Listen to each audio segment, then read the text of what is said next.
اعوذ باللہ من الشیطان الرجیم بسم اللہ الرحمن الرحیم۔ اسلامی پردہ از میم شین، روزنامہ الفضل انٹرنیشنل، سوموار 1 جنوری 2024۔ یاد رکھنا چاہیے کہ بغیر خاوند اور ایسے لوگوں کے جن کے ساتھ نکاح جائز نہیں اور جتنے مرد ہیں ان سے پردہ کرنا ضروری ہے۔ انسان اپنی قیمتی چیزوں کو سنبھالنے اور ان کی حفاظت کے لیے بہت سے اقدامات کرتا ہے۔ قیمتی زیورات کو تجوریوں میں محفوظ رکھا جاتا ہے اور جب انہیں باہر لے جایا جائے تو ایسے محفوظ اور ملفوف طریق پر لے جایا جاتا ہے کہ کسی کی میلی نظر ان پر نہ پڑے۔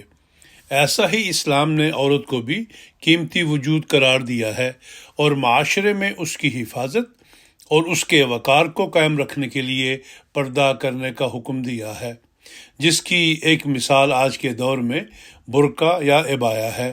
اللہ تعالیٰ نے قرآن کریم میں کئی ایک مقامات پر خواتین کو پردہ کرنے کی نصیحت فرمائی ہے۔ ایک آیت کریمہ میں حضرت صلی اللہ علیہ وسلم کو حکم ہوا کہ یا ایھا النبی قل لأزواجک وبناتک ونساء المؤمنین یدنین علیہن من جلابیبہن۔ الاحزاب آیت نمبر 60۔ اے نبی صلی اللہ علیہ وسلم، اپنی بیویوں اور اپنی بیٹیوں اور مومنوں کی بیویوں سے کہہ دے کہ جب وہ باہر نکلیں تو چادروں کو اپنے اوپر لپیٹ کر نکلیں۔ مندرجہ بالا آیت سے کس قدر پردہ کی اہمیت کا پتہ چلتا ہے کہ دور اول کی مسلمان خواتین کو پردے کا حکم دیا گیا، اگرچہ وہ زمانہ صحابہ کا زمانہ تھا۔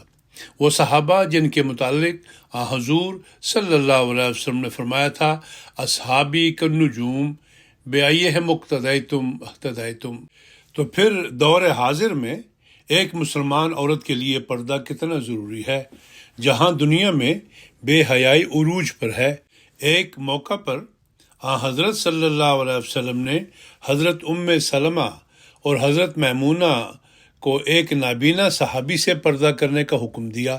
جب انہوں نے عرض کی کہ یا رسول اللہ، وہ تو نابینا ہے اور ہمیں دیکھ نہیں سکتے، تو حضرت صلی اللہ علیہ وسلم نے فرمایا، کیا تم دونوں بھی نابینا ہو اور اسے دیکھ نہیں سکتی؟ مشکات کتاب الادب۔ سیدنا حضرت مسیح موعود علیہ السلام فرماتے ہیں کہ عورتوں کو چاہیے اور نامحرم سے اپنے تئیں بچاویں، اور یاد رکھنا چاہیے کہ بغیر خاوند اور ایسے لوگوں کے جن کے ساتھ نکاح جائز نہیں اور جتنے مرد ہیں ان سے پردہ کرنا ضروری ہے۔ جو عورتیں نامحرم لوگوں سے پردہ نہیں کرتی، شیطان ان کے ساتھ ہے۔ مجموعہ اشتہارات، جلد اول، صفحہ نمبر 69۔ اب بعض لوگوں کو گمان ہوتا ہے کہ پردہ صرف عورتوں کے لیے ضروری ہے، تو اس غلط فہمی کا ازالہ بھی اللہ تعالیٰ نے کر دیا ہے۔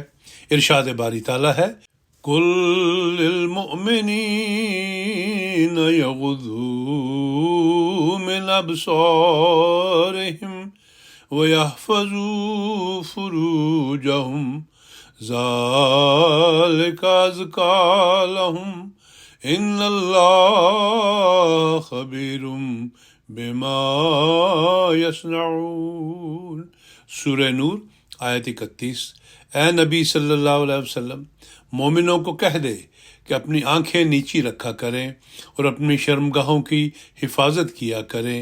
یہ بات ان کے لیے زیادہ پاکیزگی کا موجب ہے۔ یقیناً اللہ جو وہ کرتے ہیں اس سے ہمیشہ باخبر رہتا ہے۔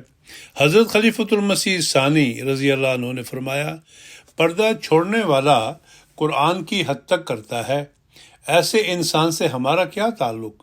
وہ ہمارا دشمن ہے اور ہم اس کے دشمن، اور ہماری جماعت کے مردوں اور عورتوں کا فرض ہے کہ وہ ایسے احمدی مردوں اور ایسی احمدی عورتوں سے کوئی تعلق نہ رکھیں۔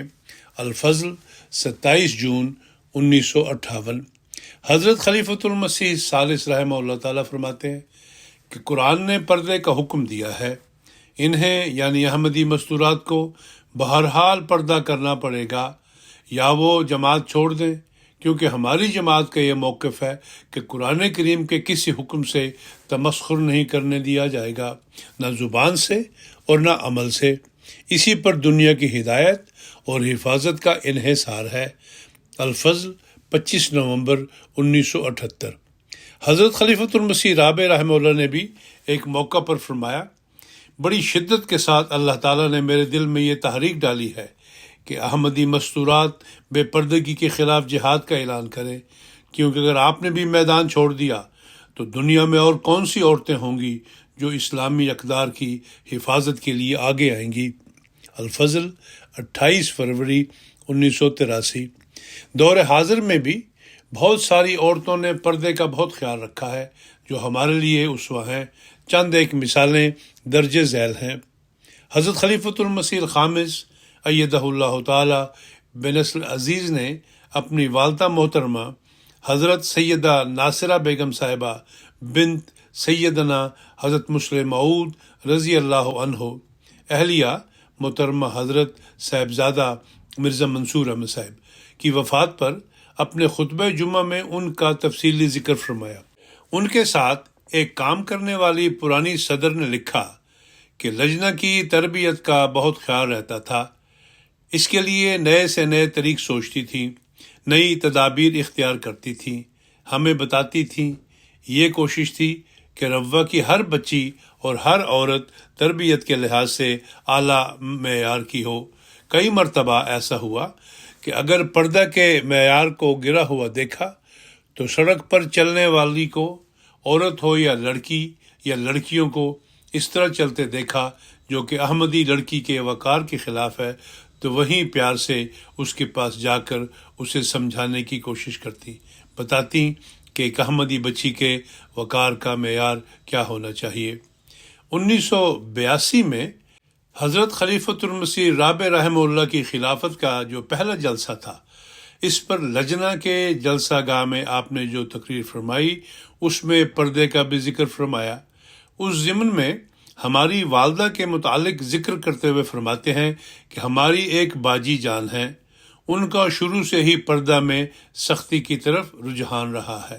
کیوں کہ حضرت مسلم موعود رضی اللہ تعالی عنہ کی تربیت میں جو پہلی نسل ہے ان میں سے وہ ہیں جو گھر میں مسلم موعود کو انہوں نے کرتے دیکھا، جس طرح بچیوں کو باہر نکالتے دیکھا، ایسا ان کی فطرت میں رچ چکا ہے کہ وہ اس عادت سے ہٹ نہیں سکتی۔ ان کے متعلق ہماری بعض بچیوں کا خیال ہے کہ اگلے وقتوں کے ہیں یہ لوگ، انہیں کچھ نہ کہو، پاگل ہو گئے ہیں، پرانے وقتوں کے لوگ ہیں، ایسی باتیں کیا ہی کرتے ہیں۔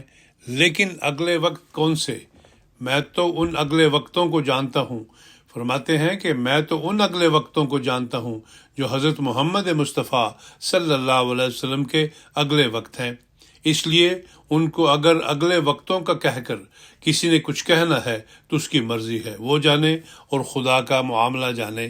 لیکن یہ جو میری بہن ہے واقعتاً تقوی پر قائم رہتے ہوئے اس بات پر سختی کرتی ہیں۔ خطبہ جمعہ فرمودہ 5 اگست 2011، مطبوع الفضل انٹرنیشنل 26 اگست 2011۔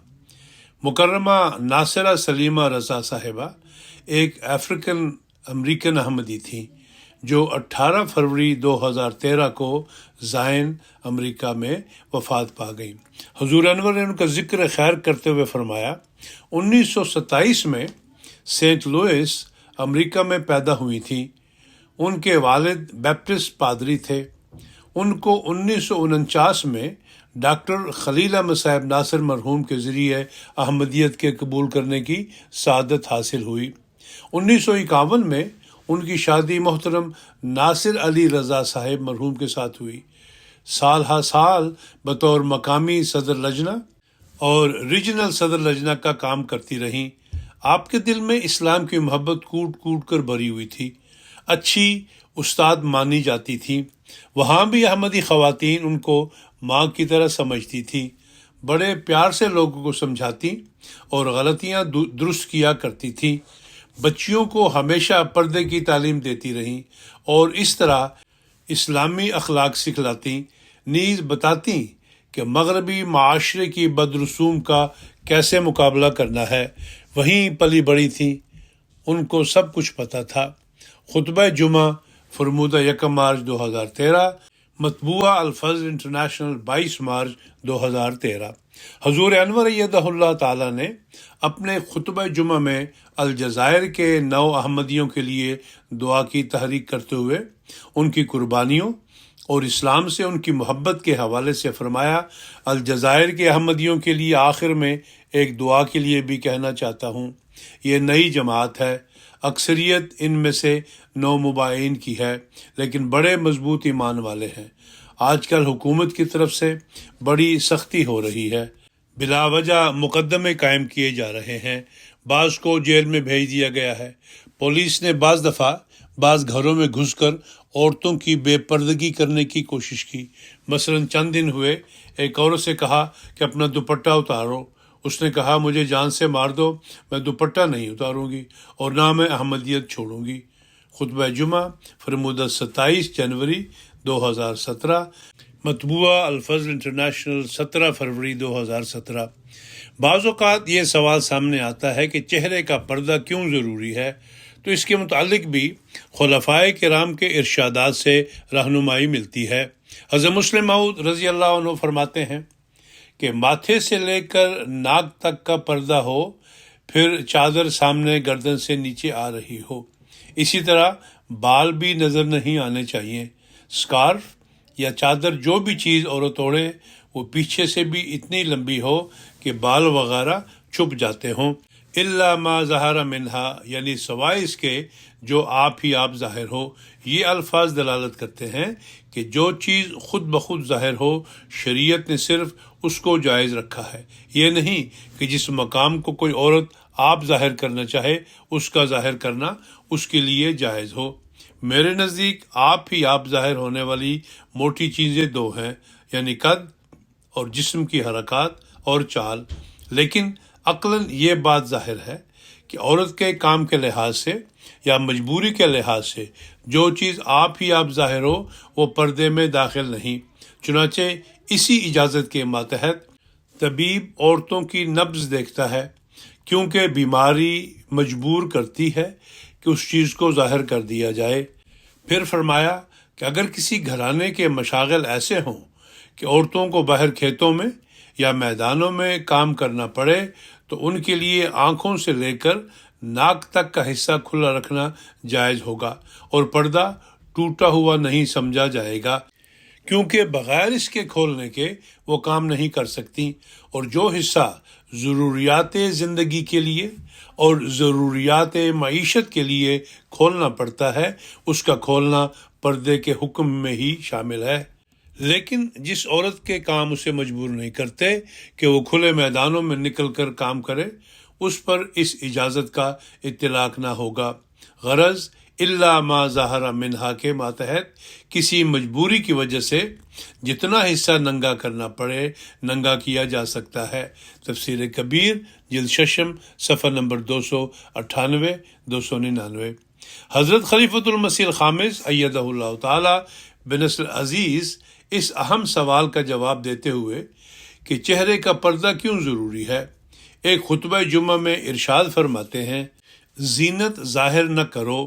اس کا مطلب یہی ہے کہ جیسا کہ عورتوں کو حکم ہے میک اپ وغیرہ کر کے باہر نہ پھریں، باقی قد کاٹ ہاتھ پیر چلنا پھرنا جب باہر نکلیں گی تو نظر آ ہی جائے گا۔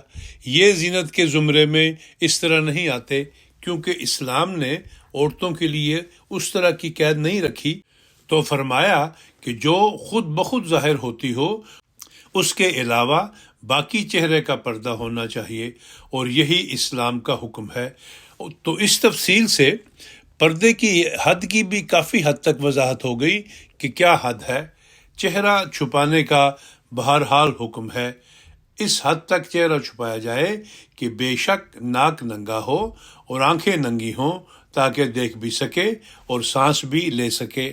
نیز فرمایا اس بارے میں حضرت مسلم موعود نے احادیث سے یہ دلیل دی ہے کہ ایک دفعہ حضرت صلی اللہ علیہ وسلم نے ایک صحابی کو اس لڑکی کی شکل دیکھنے کے لیے بھیجا جس کا رشتہ آیا تھا، اس کی شکل دیکھنے کے لیے بھیجا تاکہ دیکھ کر آئیں۔ اگر چہرہ کا پردہ نہ ہوتا تو ظاہر ہے کہ پھر تو ہر ایک نے شکل دیکھی ہوتی۔ پھر دوسری مرتبہ یہ واقعہ حدیث میں بیان ہوتا ہے کہ جب ایک لڑکے کو حضرت صلی اللہ علیہ وسلم نے فرمایا کہ تم فلاں لڑکی سے شادی کرنا چاہتے ہو، تم نے اس کو دیکھا ہے؟ اگر نہیں دیکھا تو جا کر دیکھ آؤ، کیونکہ پردے کا حکم تھا، بہرحال دیکھا نہیں ہوگا۔ تو جب وہ اس کے گھر گیا اور لڑکی کو دیکھنے کی خواہش کی تو اس کے باپ نے کہا کہ نہیں، اسلام میں پردے کا حکم ہے اور میں تمہیں لڑکی نہیں دکھا سکتا۔ پھر اس نے حضرت صلی اللہ علیہ وسلم کا حوالہ دیا، تب بھی وہ نہ مانا۔ بہرحال ہر ایک کی اپنی ایمان کی حالت ہوتی ہے۔ اسلام کے اس حکم پر اس کی زیادہ سختی تھی، بجائے اس کے کہ حضرت صلی اللہ علیہ وسلم کے حکم کو موقع محل کے مطابق تسلیم کرتا اور مانتا۔ تو لڑکی جو اندر بیٹھی یہ باتیں سن رہی تھی وہ باہر نکل آئی کہ اگر حضرت صلی اللہ علیہ وسلم کا حکم ہے تو پھر ٹھیک ہے، میرا چہرہ دیکھ لو۔ تو اگر چہرہ کے پردہ کا حکم نہیں تھا تو حضرت مسلم موعود فرماتے ہیں کہ پھر حضرت صلی اللہ علیہ وسلم نے یہ کیوں فرمایا؟ ہر ایک کو پتہ ہوتا کہ فلاں لڑکی کی یہ شکل ہے اور فلاں کی فلاں شکل۔ اسی طرح ایک موقع پر حضرت صلی اللہ علیہ وسلم اعتکاف میں تھے، رات کو حضرت صفیہ کو چھوڑنے جا رہے تھے تو سامنے سے دو آدمی آ رہے تھے۔ ان کو دیکھ کر حضرت صلی اللہ علیہ وسلم نے فرمایا گھونگھٹ اٹھاؤ اور فرمایا دیکھ لو یہ میری بیوی صفیہ ہے، کوئی شیطان تم پر حملہ نہ کرے اور غلط الزام لگانا نہ شروع کر دو۔ تو چہرے کا پردہ بہرحال ہے۔ خطبہ جمعہ فرمودہ 30 جنوری 2004۔ اللہ تعالیٰ سے دعا ہے کہ وہ ہم سب کو اسلامی تعلیم کے مطابق پردہ کی اہمیت کو سمجھتے ہوئے اس پر عمل کرنے کی توفیق دے تاکہ اپنے پیارے امام کے لیے باعث خوشی ثابت ہوں۔ آمین یا رب العالمین۔